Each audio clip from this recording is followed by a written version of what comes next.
رسول کی وفات سے 6 ماہ پہلے کا ہے، اس لیے کہ مفسرین لکھتے ہیں کہ جب یہ آیت تطہیر نازل ہوئی تو رسول نماز صبح کے بعد اہل بیت کے گھر پر جاتے تھے اور سلام کرتے تھے، کہتے تھے السلام علیکم یا اہل بیت النبوہ، اے نبی کے اہل آپ پر سلام۔ کم سے کم 6 مہینے رسول اللہ نے اہل بیت کے در پر آ کر سلام کیا، اور اہل بیت رسول کی روش عام روش نہیں ہے، رسول کی حکمت عام حکمت نہیں ہے، انسان نہیں سمجھ سکتا۔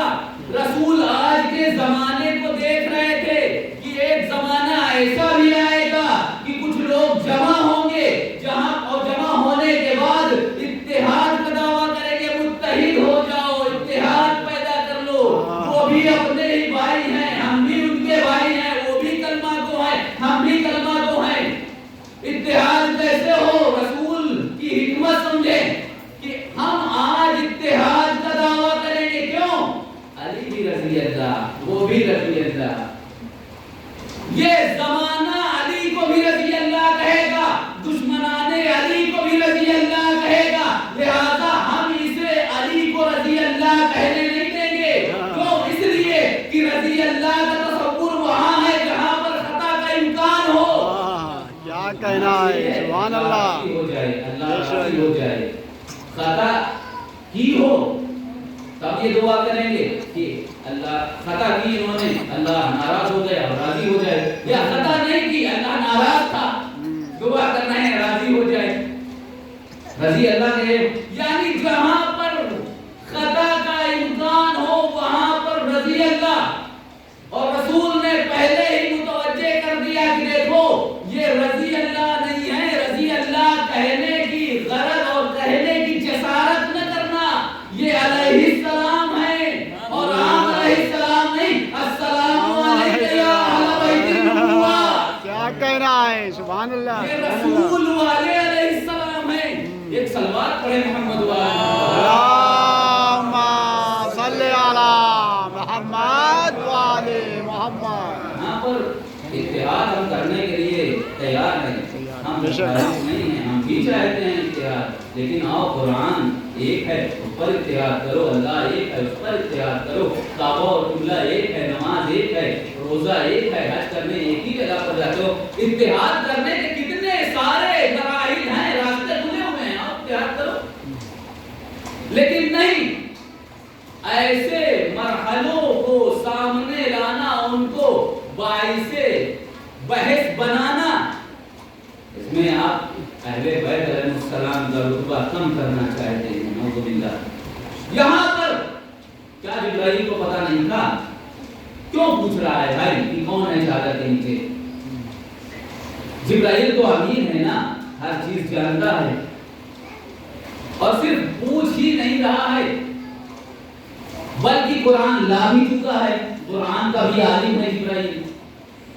اگر کم سے کم رسول سے 6 مہینے پہلے نزول اس کا معنی ہوا ہے تفسیر کا، تمام یعنی مکمل قرآن نازل ہو چکا ہے، قرآن ہی میں جبرائیل لایا ہے قرآن، اور قرآن ہی میں ہے فَاسْأَلُوا أَهْلَ الذِّكْرِ إِن كُنتُمْ لَا تَعْلَمُونَ۔ سوال تم اہل ذکر سے کرنا، لیکن کب سوال کرنا؟ جب تمہیں پتہ نہ ہو تو۔ کیا جبرائیل کو پتہ نہیں تھا؟ قرآن بھی لا چکا ہے، جانتا بھی ہے، اور جبرائیل تو سید الملائکہ ہے، جبرائیل کے انڈر جو کام کرتا ہے ملک الموت، انسان جا کر سرداب میں چھپ جائے، تہخانے میں چھپ جائے، کہیں بھی چھپ جائے، آتا ہے ساتھ لے کر جاتا ہے، اس سے کوئی چیز پوشیدہ نہیں ہے۔ جب غلام کا یہ عالم ہے تو جو سید الملائکہ ہو اس کا کیا عالم ہوگا، وہ کس درجہ معرفت رکھتا ہوگا، جانتا ہوگا۔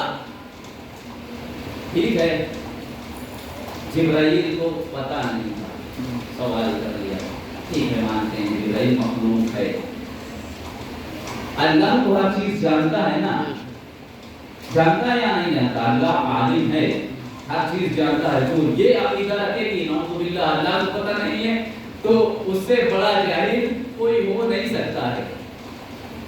اللہ جناب موسیٰ علیہ السلام سے فرما رہا ہے وما تلک بیمینک یا موسیٰ. جب جناب موسیٰ علیہ السلام اپنے گوشت کو چرا رہے تھے جنگلات میں، پروردگار عالم نے جناب موسیٰ علیہ السلام سے سوال کیا وما تلک بیمینک یا موسیٰ، تمہارے دائیں ہاتھ میں کیا ہے اے نبی اللہ بتاؤ. اللہ کو پتہ نہیں ہے. جناب موسیٰ علیہ السلام بھی بیان کرنے لگے اے عصایا توقع، یہ میرا عصا ہے، میں اس سے تکیہ لیتا ہوں یعنی سہارا لیتا ہوں، اس سے اپنے گوشت مندوں کے لیے پتے جاڑتا ہوں وغیرہ وغیرہ. طویل باتیں پروردگار عالم سے کی. کیا اللہ کو نہیں پتا تھا؟ نہیں، اللہ کو بھی پتا، موسیٰ کو بھی پتا، جبرائیل کو بھی پتا، لیکن یہ بتانا چاہتے ہیں کہ کبھی کبھی سوال نہ جاننے کی بنا پر نہیں ہوتے، جہالت کی بنا پر سوال نہیں کیے جاتے، بلکہ ذات ایسی فضیلت ہوا کرتی ہے کہ سوال کیا جاتا ہے تاکہ اس کی معرفت ہو سکے. کیا کہنا ہے؟ سبحان اللہ سبحان اللہ. اس لیے کہ ذات عظیم ہے. بے شک. اور دوسری وجہ یہ ہوتی ہے کہ اس کے بعد ہونے والے آنے والے منظر کو کوئی جھٹلا نہ سکے، لہذا سوال کر کے ایک مہر ثبت کر دی جائے، مہر لگا دی جائے. کتنا لوگوں نے سوال کیا اہل بیت فلاں ہیں، فلاں بیویاں بھی ہیں رسول کی، اہل بیت سے. اور اس آیت کو ایسی جگہ پر رکھا جاتا سورہ احزاب میں کہ پہلے آپ جب مطالعہ کریں گے تو 3-4 آیتیں اس سے پہلے 33ویں آیت ہے، غالباً 28ویں آیت سے لے کر 33ویں آیت تک رسول کی بیویوں کے بارے میں باتیں ہو رہی ہیں. اور ایسی ایسی باتیں، اے رسول اپنی بیویوں کو نصیحت کرو، یہ جاہلوں والی حرکتیں نہ کریں، باز آ جائیں، اپنے گھر سے باپردہ نہ نکلنے پائیں. مختلف مطالب پیش کر رہے ہیں. اسی کے درمیان لوگوں نے لا کر شیعوں کو دھوکہ دینے کے لیے نہیں، تمام امت مسلمہ کو دھوکے میں رکھنے کے لیے اس آیت کو لا کر رکھ دیا تاکہ لوگوں کو دھوکہ دیا جا سکے، اہل بیت کی فضیلت کو کم کیا جا سکے. اور ہم کہیں گے کہ یہ آیت رسول کی ازواج کی شان میں نازل ہوئی ہیں، لوگ مان لیں گے اس لیے کہ پہلے بھی رسول کے ازواج کے سلسلے میں باتیں ہو رہی ہیں، بعد میں بھی رسول کی زوجہ کے سلسلے میں باتیں ہو رہی ہیں. لیکن خدا تو ہر بات کو جانتا ہے. خدا نے جتنے لفظ اس میں رکھے اس جز میں، پچھلے آیت میں، وہ سب کے سب مذکر مردوں والے. انما یرید اللہ لیذھب عنکم الرجس واہل البیت ویطہرکم تطہیرا. اور اس سے پہلے کی آیتوں میں جتنے بھی لفظ سب مؤنث، سب فیمیل. بیوتکن لہن، آپ جا کر مطالعہ کیجیے گا. اللہ یہ بتانا چاہتا ہے کہ دیکھو یہاں پر ازواج مراد نہیں ہے. جس کی کثرت ہوتی ہے اللہ وہی صیغہ استعمال کرتا ہے. اگر عورتیں زیادہ ہوں، مرد کم ہوں، تو اللہ عورتوں کا صیغہ استعمال کرے گا. بے شک بے شک. جیسے عورتوں کی تعداد کم ہے، جہاں پر اللہ نے خطاب کیا یا ایھا الذین آمنوا، مذکر کا صیغہ ہے لیکن مؤنث بھی آ رہی ہے. ایسا نہیں ہے کہ مومنات شامل نہیں ہیں، لیکن کثرت کی وجہ سے پروردگار عالم وہی صیغہ رکھتا ہے. یہاں پر مردوں کی کثرت زیادہ ہے. اگر ازواج رسول کی شان میں نازل ہوتی تو اس کو بھی مؤنث کا صیغہ ہونا چاہیے تھا. کیوں؟ اس لیے کہ سیرت نگاروں نے لکھا ہے رسول نے 7 شادیاں کی تھی. 10 تو موجود ہوں گی ہی. شہزادی خدیجہ الکبریٰ کا انتقال ہو گیا ہے، پہلے ہجرت کی ہے رسول نے کبھی.